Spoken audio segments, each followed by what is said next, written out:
Welcome to the Lorehounds podcast. We're the Lorehounds, your guides to Westeros. I'm John. I'm David. And I'm Alicia, and this is season one, our season one preview for A Night of the Seven Kingdoms on HBO.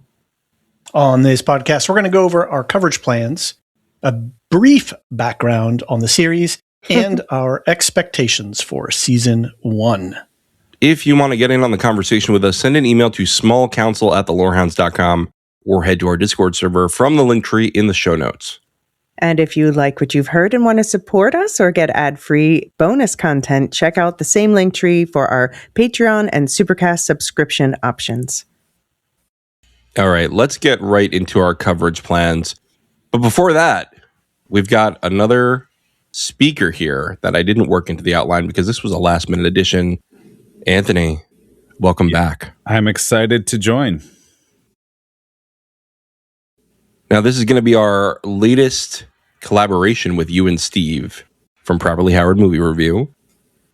We had been mulling this over for about a week, and it seems like the best option for everyone to just merge the efforts here and to get everyone some deep dives into Westeros, with the unseriousness that this show deserves.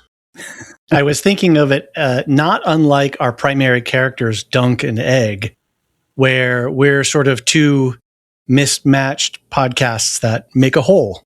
And we can pal around the world of Westeros together. Yeah, which one of us is Dunk the Lunk? Well, I'm just not going to shave my head. I'm just going to make that clear. So like John mentioned, this plan just hatched. I hate to use another egg metaphor, sorry. And we're going to do a collaboration with Steve and Anthony from Properly Howard Movie Review. So we're planning on 3 episodes a week. We're going to do a main episode recap, deep dive with a book spoiler, I guess caboose. It will be on that, so the people that want to duck out for spoilers, that won't affect them. And that episode is going to drop on both the Properly Howard Movie Review feeds and our main Lorehound feed. And then that'll be sometime Monday, Tuesday every week, depending on our schedules. And we'll be rotating some participation, not to overcrowd the microphones and whatnot. But then we're having 2 other special podcasts.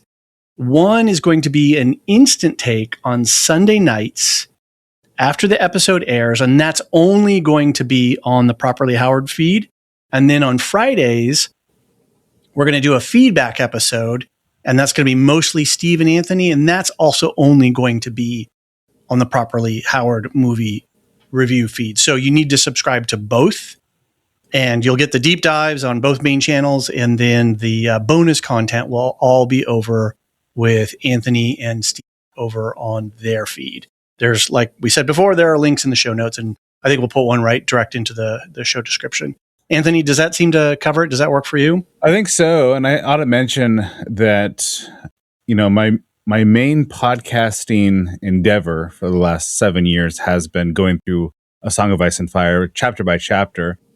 And then just recently, Steve and I did a full novella book review coverage of A Hedge Knight, which corresponds to the first season that HBO is putting out in short order. And you can, if you go over to Properly Howard, you can hear what I've done is I've combined 3 different podcasts that Steve and I did to review A Hedge Knight into one podcast. Now, I will say, full spoilers for the first season of HBO Night of the Seven Kingdoms. So unless you've actually read that first novella, I would not recommend going over there. But there is some Dunk and Egg content over at Properly Howard right now. So with the caveat, I'll just slow it down. But what I'm literally listening to in my podcast right now. He's old enough to note that the puppeteer is quite attractive. Wait, good. What do you listen? What speed do you listen on, Alicia? 2.0? At least, yeah. There's so much content to shove in my ears. Absolutely, for sure. And I I really annoy myself with how many pauses that I take. Yeah, when I listen to myself, my I go real fast. I wish that I could just speed up the way that I talk in real life. I think that would help everyone. Well, I think everyone should check that out. I too was listening, and may I say, I've learned a lot about a lot of things, including Richard Gere. So, if anyone is curious, I was of an age where that was also discussed in the playground. I feel so sorry for Richard Gere. Okay, now I'm going to have to go listen to it. I was avoiding it for spoilers. I'm not going to read the books probably. So now I have to go find out what that's all about. It's right at the top, Okay, David. perfect. So you Yeah. could listen to just that probably and enjoy your Richard Gere fest. Sounds good. It's, it's adult content. Make sure that you don't have children in the room. Yeah, He you is earned for that explicit rating. yeah. What consenting adults put in their ears is their own business. Mm-hmm. Or other orifices, yeah. Okay, all right. This is Moving along. Look, this is what happens when you get proper Lorehound together. Very good. Very good. That was painful. Proper ears. Lorehounded. Okay, all right. I'm gonna practice that throughout the All right. season. What Everybody are we doing wants to here? hear What are more we of that. We're doing some background on the series, and Anthony has, kind of led us nicely into that with his background. The deep dive into A Song of Ice and Fire. Do you want to give any other background, Anthony, on maybe specifically to the Dunk and Egg series? Yeah, sure. For yourself personally. Yeah, I was sort of a late adopter to the Ice and Fire books. I kind of jumped in to Game of Thrones after the first season was published. I read everything that was out there, and then when all of that was read, and it was clear that nothing new was coming out, I jumped into Dunk and Egg, and the tone shift from A Song of Ice and Fire to Dunk and Egg is dramatic. It almost presents as junior fiction, and it's almost just like a lighthearted adventure story.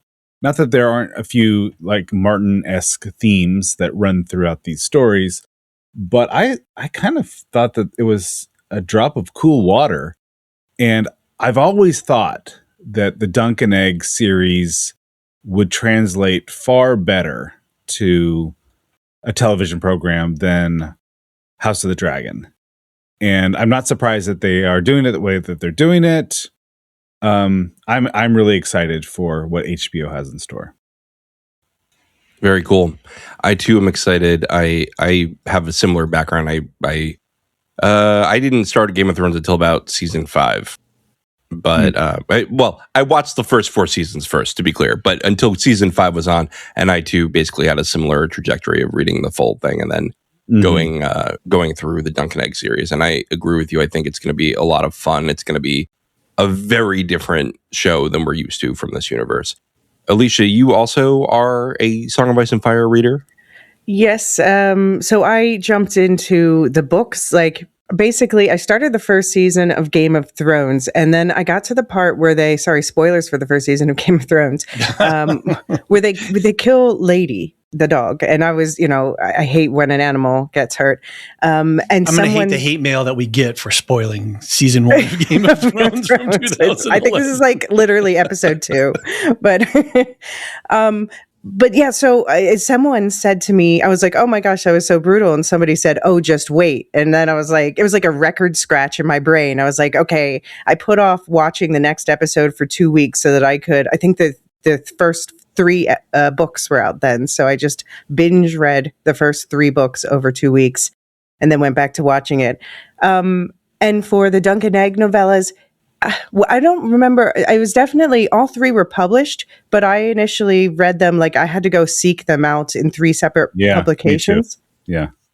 So it was somewhere in that window. And then, I got to be a guest on Electric Boogaloo with Anthony and Steve talking about the end of the 3rd novella. So I was planning to reread them anyway because of the show. And so I just quickly reread them. They're super quick reads.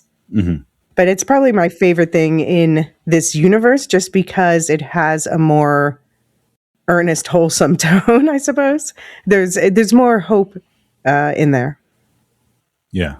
There is more hope, I also want to mention that, and I think I've mentioned this on our other podcasts before when we were hyping up the series, but since this is our first official podcast for this show, there is a lovely audiobook version with Harry Lloyd, who played Viserys, Daenerys' brother, in season 1 of Game of Thrones, reading the whole thing. And it's really a wonderful audiobook. And that was the first way I consumed this. Now I've gone back and reread the first novella on my Kindle, but the audiobook is a really great experience. And I think because it is a lighter story, it lends itself well to audiobooks because you don't have to be like, wait, who, what, where, huh, what? Too many names? Although I know that was a complaint on your podcast, Anthony, that there are just too many names within this small little thing. And I hope that the show does that a little better.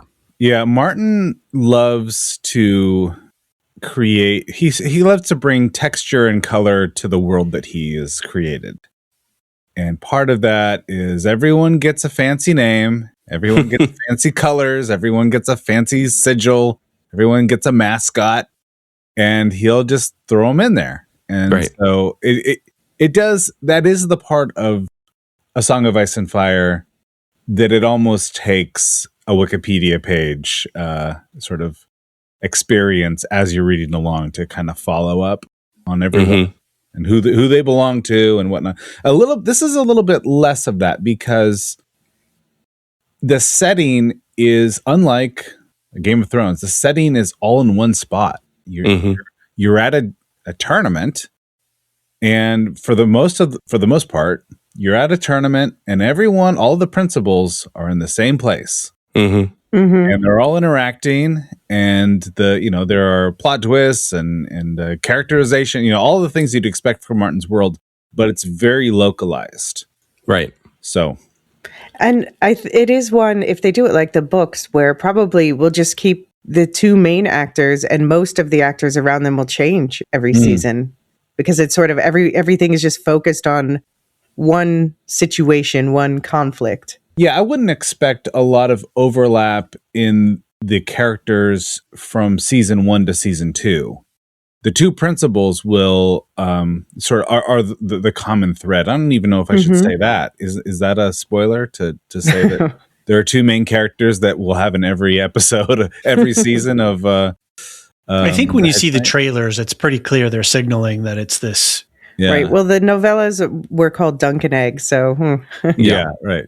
What do you think it's about, David? You are the new person to this part of the Game of Thrones Song of Ice and Fire IP. Can you tell us any of your background, any thoughts you have going in? Sure. I came across Game of Thrones in December of 2011.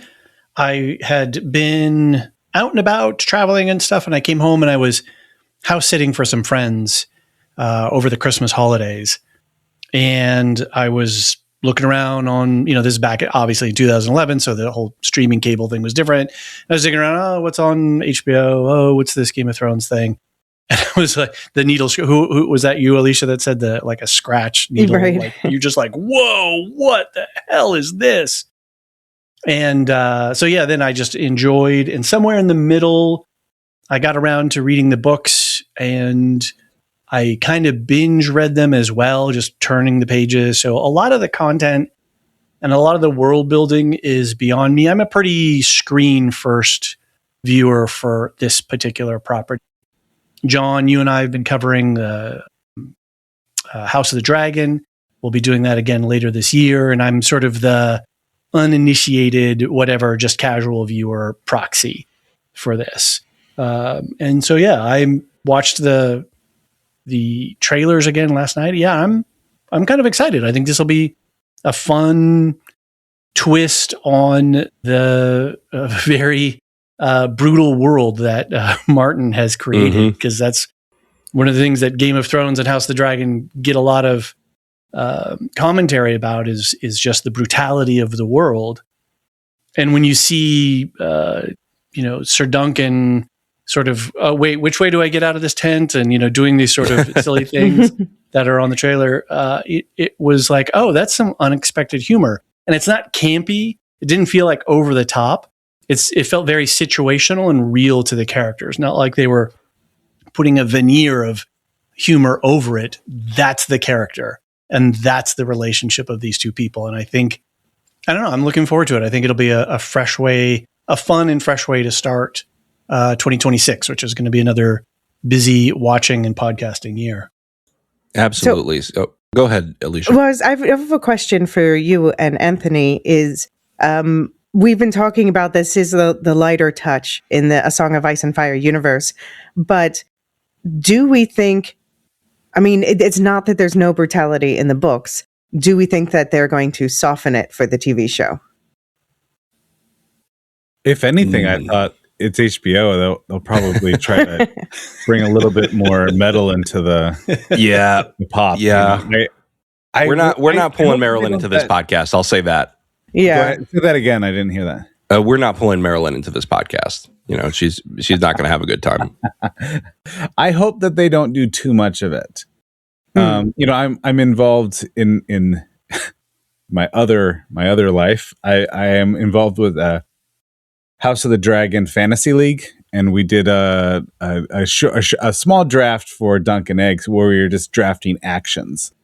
And all of the actions that we were drafting for House of the Dragon included like all kinds of sex stuff, all kinds of impaling and dismemberment and things like that. For Dunkin' Egg, it was sort of like, I don't think we're going to see much of that. I mean, it is a tournament. These things are dangerous.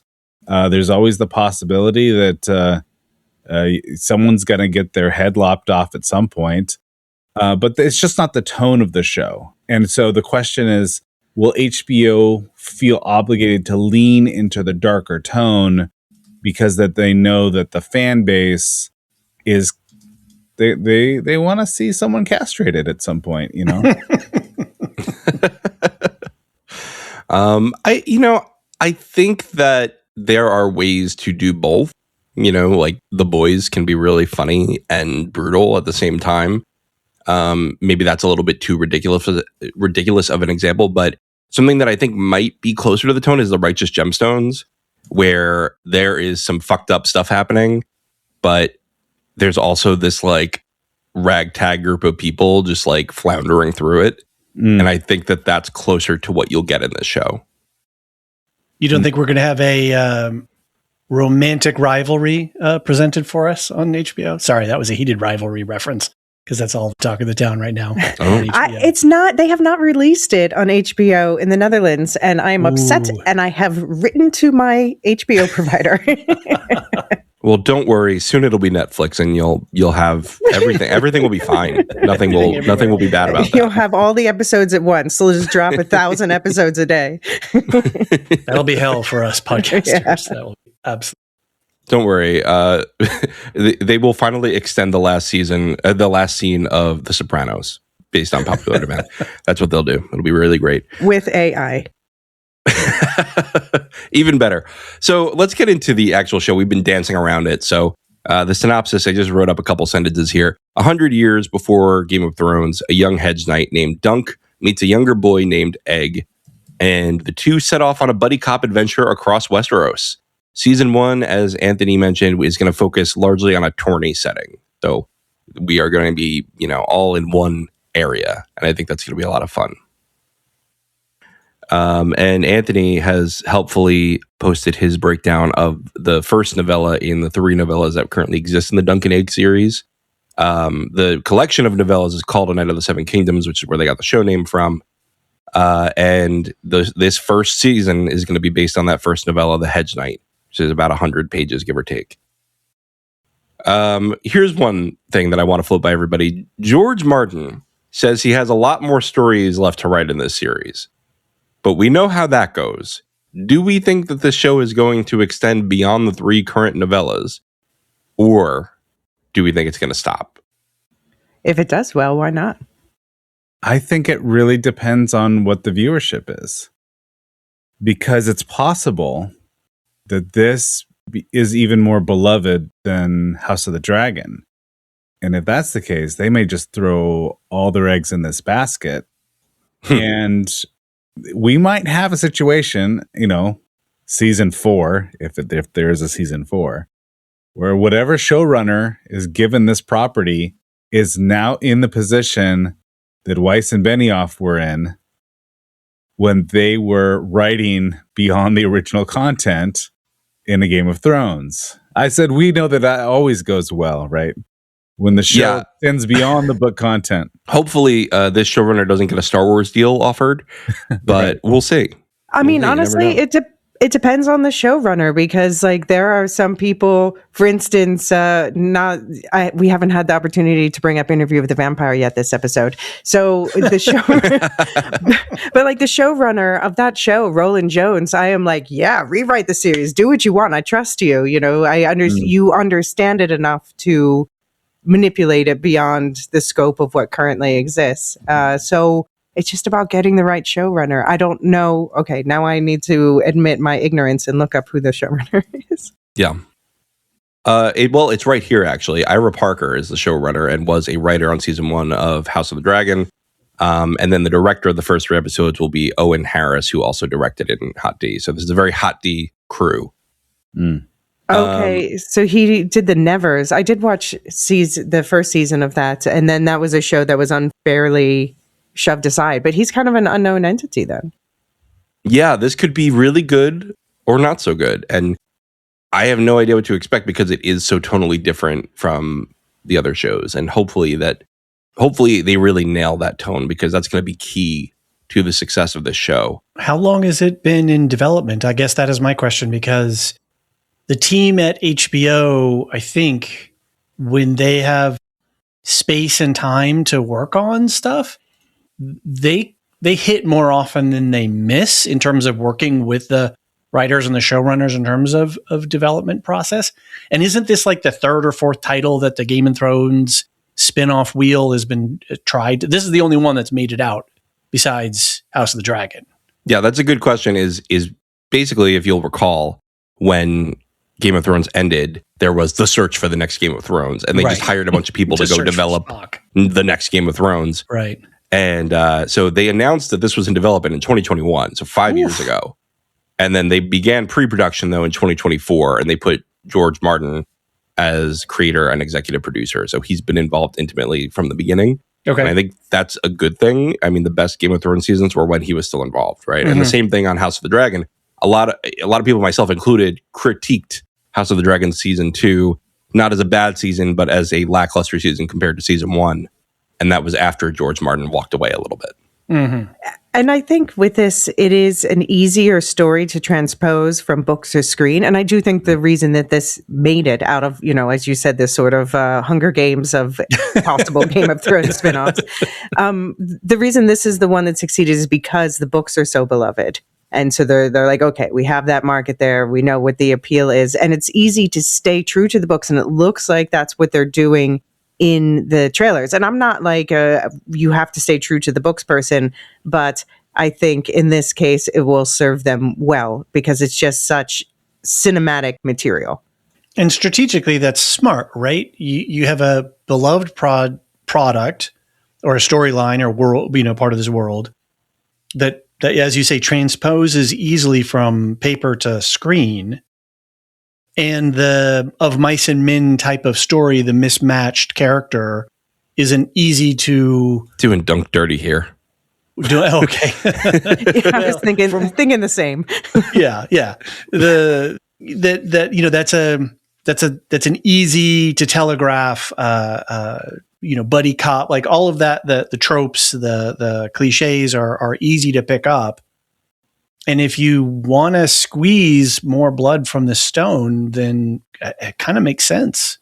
And maybe it's easier, especially if they're just doing a mostly single location season 1. Mm-hmm. Production wise, that makes it a lot easier because Game of Thrones they were all over the place. Same with House of the Dragon. Right. And then of course you throw in the COVID of it and the strikes of it back then. So it kind of makes sense that this is an easy score for them to I'm mixing my sports metaphors here. Anyway, it's an easy property for them to get off the ground and try to get that flywheel of constant IP rolling out of this world. I wouldn't purport to know the ease of any kind of show, but I will say this. If ever there was a Game of Thrones show that you could put out once a year, this would be the one. Mm-hmm. the CGI budget alone is going to be significantly less than House of the Dragon. No dragons. Right. Yeah. Dragons are dead at this point. I don't know if that's a spoiler either. I mean, it could The be. trailer, there was a dragon in the trailer. In the publicly, there's two. I mean, it's it might- in maybe the timeline, flashbacks. they're dead. Yeah. So maybe So this is set after House of the Dragon. I think that's okay for us to say. I think. Yeah, I mean, we know from Game of Thrones. I'm assuming that everybody watching this probably has watched Game of Thrones. And we know from Game of Thrones that the Targaryen dragons died like before this point. Yes. And so that's why I'm just saying it as not even considering it a spoiler. Yeah. And like Anthony's saying, you know, and David, this is going to be a very much easier show to film. They filmed it all basically just outside of Belfast in Northern Ireland. So they were able to really hone in their production. I guess makes it easy for the lead actor because I think isn't he an Irish rugby player? Is that I don't know. Yeah. That's interesting. He looks like a rugby player. He's. Yeah. I mean, he better be tall.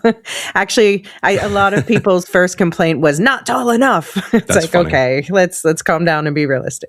I mean, That's look, funny.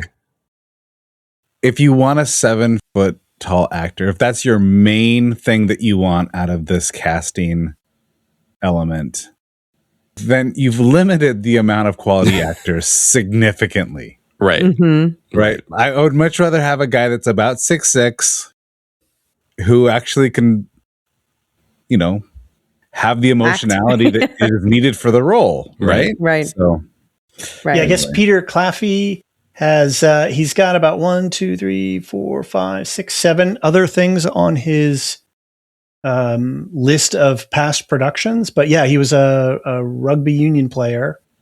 And this is like a major score for him. His agent must be over the moon Yeah, to right. have landed him this position. So speaking of length of people, the length of the episodes is going to be shorter.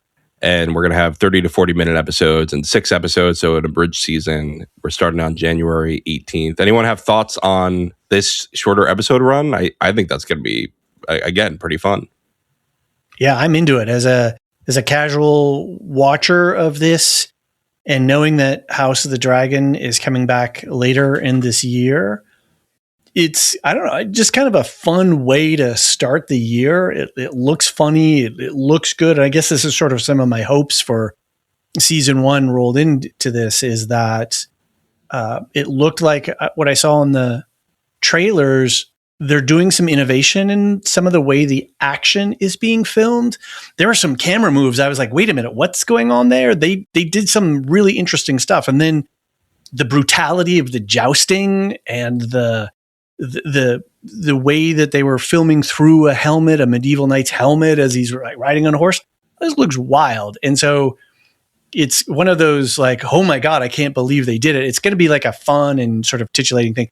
But that balanced against the pit every week, I don't know. I'm kind of glad that this is going to have some humor and some upside on that side, because I think the pit is going to be an intense ride. We're going to do a little light coverage of that as well. But yeah, David, we're going to end up doing weekly on that. Just I admit think it to yourself. Just I'm admit it to sure. yourself. I've kind of admitted it to myself already. Well, I wasn't planning on it until you binged season 1, and then you're like on the Discord, I'm all in. I was like, okay, but fair enough. So yeah, By the way, won the Critic Choice Awards. Go ahead. oh, did it? Okay. But yeah, I'm looking forward to learning kind of more about tourneys and jousting and how all of that works, and yeah, it just kind of looks like a fun buddy cop thing. So Yeah. I'm down for it. I think that a word that I've heard a lot from you all that I think is a really important one is just the word fun. I think that if you come into this show just thinking, this is just going to be a fun time, let me just like sit back and chomp some popcorn and just have a good time, I don't think you're going to be disappointed. I don't know. Like, I don't think that we're going to, like, if you come into this thinking like, okay, we're going to get back into theory crafting and we're going to figure out who's going to become the Night's King and we're going to figure out if Bran's really, spying behind the wall, warging into a rat or whatever. That's not what this show is. And so it is the kind of show that can exist in the world that Martin's created, but it may not have the broader magical scope that the other series had. Right. Or if it does, it'll be like the barest hints, because this is from the perspective of a hedge knight, who is someone who has some more exposure than your average, peasant on a farm or something, but who is not in the intrigues of the courts or anything like that. So this is someone with a more outsider perspective on what we've mostly seen. Yeah. Should we say what a hedge knight is? We keep saying that term around, but Oh, sure. Go for it. Is it a knight but sadder? Isn't that the line from the trailer? So, I mean, I guess you have to think about, the way that knighthood works in the real world is that back in the day, you had to be very, very wealthy to become a knight. You had to have a horse that's very expensive. You had to have training. You had to have armor. All this stuff sort of suggested that you had a major holdfast and lands and wealth enough to trounce about the kingdom and, protect the innocent, or, lead your great house into battle or something like that. But after a while, the institution falls on hard times, I guess you could say. And almost anyone can become a knight if you can win a couple tournaments and win some armor and, kind of upgrade your weapons. You don't even have to have a castle. So you can be a hedge knight, someone that lives in the hedges along the road, and you can just like trounce from tournament to tournament and try to win a little bit of money because you are good on horseback, or you're good at the melee or something like that. So you don't necessarily have to be a very wealthy knight to be a hedge knight. And, you might view the institution a little bit differently. Like, for instance, it could be that the hedge knight is the nobler kind of knight because that person can just choose a cause and fight for it himself. He can choose which innocent person he wants to defend. Whereas if you're a knight that's kind of attached to a great lord, you kind of become his goon. You kind of have to do whatever that lord wants to do that particular day, and you end up becoming more like the mountain. So I would just say this. I would say, like, think of knighthood, but a little bit more impoverished, and you got yourself a hedge knight. Fair enough. What was the movie that was out a couple of years ago about... It was set in France, and it was with the...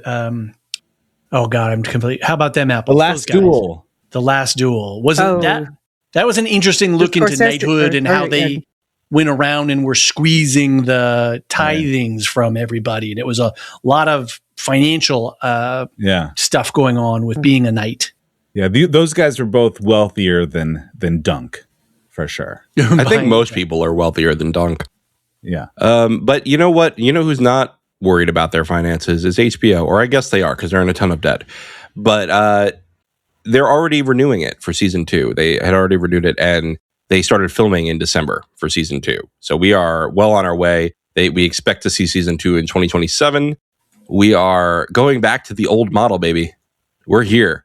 We're here again. I think the pit leads the way. I know. Yeah. Or Slow Horses actually was out before the pit. Well, I think, as Anthony said, that if anyone can do, a 1-year turnaround, if you can do that with any story within this universe, this is definitely the one, because each season is kind of confined to one location with one manageable cast of characters. Right. Mm-hmm. And it's an IP that they know is going to have a built-in audience. They don't have to worry about the show selling at least enough. So, good for all of us. I was looking at the Game of Thrones Wikipedia and looking at the last release dates for episodes of seasons, and it was 11, 12, 13, 14, 15, like boom, boom, boom. It wasn't until the final season where they had that little skip hop, but they were turning it out annually. That's amazing. They had it. That was a real machine. And that was sort of before I became interested at this level of that kind of stuff. And I guess this was in our what are we calling it? The golden era or something like that. The heyday of this model of television. But man, that they could turn out an intense show like that on an annual basis. That was a hell of a production. I think really the pandemic and the strikes gave a lot of studios an excuse to have things on a biannual release instead of, is that right? Yeah, biannual release rather than an annual release. And then they were like, much like a lot of things that didn't go back to normal after the pandemic, people were like, well, it's a little easier. Let's just keep going like this. But now you're starting to see some backlash to that. And I think that studios are starting to get back into okay, maybe we need to hurry this up a little bit. I saw a lot of people talking about how Pluribus had a 2-season order, and yet Vince Gilligan comes out and is like, well, we're going to take our time for season 2. And you're like, whoa, buddy, what's going on here? Anyway, enough about that. I want to ask everyone about their hopes for season 1 that you haven't shared yet. Anthony, any final thoughts on your hopes? Yeah, I hope that they are creative in ways that will surprise me. Like I'm not the kind of person that feels like, well, you didn't do it exactly like the book content, so I'm angry. I kind of want the showrunner to make it his own it's sort of keeping with the spirit of the original content, and figure out what that spirit is, and then play a little jazz with that. That always makes me a little bit happy if you can do that well enough. Because I want something new. I want something new from this world to thrill me. So I hope that they do that. May you be thrilled, Anthony. David, any final thoughts? No, I think I covered most of my stuff already. All right. Well, then Alicia. Yeah, I mean, I suppose it's so far so good as far as what I've seen in the trailers. They really have me believing that this is what I hope it's going to be. I suppose the thing I'm going to watch out for most is pacing. We talk about this as a really short, light novella, but they are also doing a short, light episode length in order. So I think it's going to be very fast paced. I hope, consistently paced. And I think it will be because, as we keep saying, it's a fun romp at its very heart. So I don't have too many expectations going in, just hopes that I will enjoy it as much as I suspect I will. All right. Yeah, I think it's going to be a really great season. I would say I most hope that they focus on character over plot in this, because that's really what's going to sell this show. Yeah. Some shows are character studies, some shows are plot driven. There's often a mix of the two. But similar to Pluribus, it's a character study, right? This is a buddy cop story where if you sell the relationships, you've already sold the story. So I hope that they really take that into account. And it looks like from the trailers that they are. So I'm really excited for this one. They have an opportunity to expand slightly some of the side characters, like Tansy. Mm-hmm. Yeah, I think they will have a really good time with it, because it's not that much plot to get through, right? It is really just about hanging out with a couple cool dudes. All right, well, let's get out of here in a minute, but I just want to ask, Anthony, anything you want to plug on your feeds on what's going on Properly Howard-wise? Yeah, sure. Like I said, go, if you're a reader and you think that you'll enjoy reading this novella before the HBO series comes out, it's about 100 pages. It won't take that long to read. And then you'll have a companion pod over at Properly Howard, where Steve and I spoil the entire first season of the HBO adaptation. Very cool. And we have plenty of other coverage going on the network. Radioactive Ramblings is covering Fallout weekly. Not weekly, but periodically. And that's, so far I've heard, a very good season. I've only watched about 1.5 episodes, but so far so good for my end. So go check out the guys over there. We have Alicia just did her Christmas Carol. You want to talk about that, Alicia? Yeah, it's not too late to. I saw there are still people logging Christmas Carol adaptations on Letterboxd, but Luke and I have covered. I don't know. I did make a Letterboxd list, but we've covered like 20 something of them now over the past few years. So you can check that out in the We'll Shift Dust feed. Cool. And Nevermind the Music, as always, has weekly coverage. I was just listening to David's crossover with them. Very fun episode. So it's on generational. the generational music theorem about how one generation makes music for the other until they start making it for themselves, and how that repeats and goes into pattern, and where it works and where it doesn't. So that was a lot of fun to dig into. Very cool. On our feed, weekly coverage of A Night of the Seven Kingdoms. You're going to have to go over to Properly Howard for the feedback and the instant takes. But other than that, the main feed will have the main pod. David and I are going to be doing some pit coverage. As I tease, probably it's going to end up being weekly, but we'll see. We'll see what's going on. And as always, we'll have second breakfast, 11Z's. Go ahead. And there's the DCU versus MCU coming out very shortly after this, later this week. And also, I did an interview with with special effects artist, practical special effects artist Lee Romer. So that watch out for that to be coming shortly as well. It's going to be a busy superhero year for you, I think, Alicia. Oh, yeah. We have Wonder Man. Watch out for our Wonder Man one-shot at the beginning of February. Jean and I are both excited about that, but we'll talk about that in the MCU DCU episode. Very nice. Alicia, who are our Discord server boosters, and are we thanking them? We should definitely thank them as soon as I get this document open. Thank you, Aaron K., Tiller the Thriller, Duve71, Athena Ajalea, Lestu, Nancy M., Ghost of Perdition, Radioactive Richard, and Adrian. And David, our lore masters. Yeah, and we've got some new names on the list as well, which is very exciting.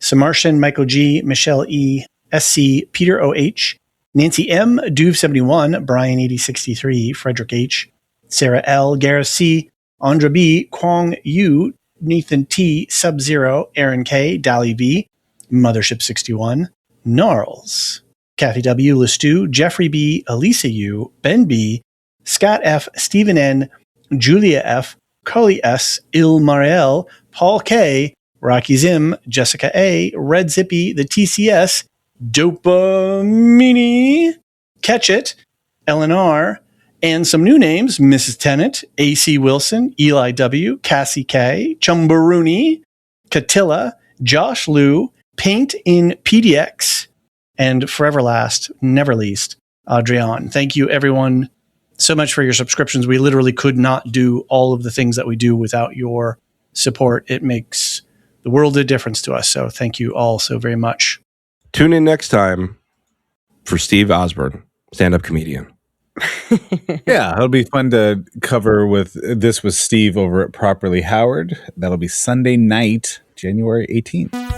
The Lorehounds podcast is produced and published by the Lorehounds. You can send questions and feedback and voicemails at thelorehounds.com/contact. Get early and ad-free access to all Lorehounds podcasts at patreon.com/thelorehounds. Any opinions stated are ours personally and do not reflect the opinion of or belong to any employers or other entities. Thanks for listening.